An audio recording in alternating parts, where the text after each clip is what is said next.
नमस्कार. महाराष्ट्र योजना कॉर्नरमध्ये आपल्या सर्वांचे स्वागत आहे. आजच्या व्हिडिओच्या माध्यमातून आपण बघणार आहोत की देशांमध्ये खाद्यतेल आपण वेगवेगळ्या देशातून आयात करतो.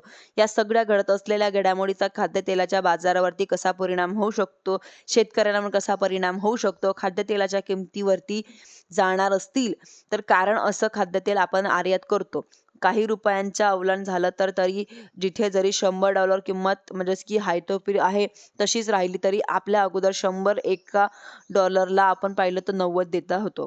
परंतु ₹92 द्यायचे लागले तर रुपयाचा अवमूल्यांकन असल्याचा जास्त किंमत दुसऱ्या बाजूला हा खनिज तेलाच्या किमती वाढल्यामुळे बायोडिझेल साठी जी डिमांड आहे ती खाद्यतेलाच्या मग ते सोया असो का मोहरीचे तेल असो पाम तेल असो युरोपमध्ये किंवा पाम तेल असेल किंवा इंडोनेशियामध्ये याची डिमांड वाढलेली बायोडिझेल यामुळे त्या देशामधील पाम तेल सोया तेल किंवा सनफ्लावर ऑइल असेल दर वाढून आहेत.